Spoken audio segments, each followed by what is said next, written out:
আলাইকুম, সবাই ভালো আছেন? আলহামদুলিল্লাহ। ইনশাআল্লাহ আমিও আল্লাহর রহমতে ভালো আছি। আমি মূলত আসছি, সামনে তো নির্বাচন আসতেছে, আল্লাহ যদি হয়তো বাঁচে রাখে, এমন আছে ফেব্রুয়ারিতে নির্বাচন হতে পারে। সেই নির্বাচন আসতেছে, সেই জন্য একটু সচেতনমূলক একটু আসলাম। দেখেন, একটা ভোটের অনেক মূল্য। আপনার ভোটে একটা আদর্শ বাস্তবায়ন হয়। আমরা তো মনে করি যে একটা ভোট দিয়েছি, এটা শেষ, আর কিছু না। না না, এরকম না। আপনার ভোট পায়া সে সংসদে যায়, সংসদে যায় একটা আইন পাস করে।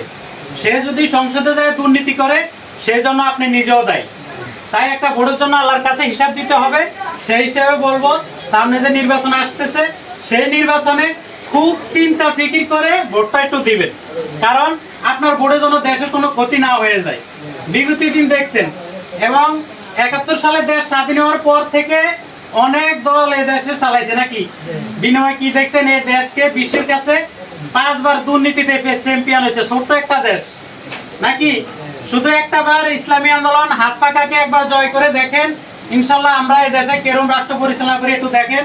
আমরা ইনশাল্লাহ আল্লাহ রাসূল যেভাবে রাষ্ট্র চালাইছে, সাহাবায়ে কেরাম যেভাবে রাষ্ট্র চালাইছে, ইনশাল্লাহ সেইভাবে আমরা রাষ্ট্র চালানোর চেষ্টা করবো ইনশাল্লাহ।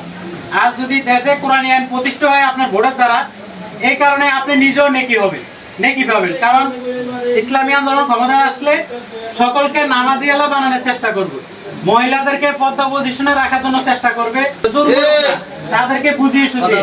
ভালো আছেন? আসসালামু আলাইকুম। ওয়ালাইকুম আসসালাম। এই যে কারণে বলবো, সামনে যে নির্বাচন আসতেছে, সেই নির্বাচনে একটু ভেবে চিন্তে ভোটটা দিবেন, এটা হলো অনুরোধ। ইনশাল্লাহ আমি ইসলামী আন্দোলন হাত পাকার পক্ষ থেকে আসছি, আপনাদেরকেও দাওয়াত দিলাম। ইনশাল্লাহ সবাই মনে রাখবেন ইনশাল্লাহ। ইনশাআল্লাহ।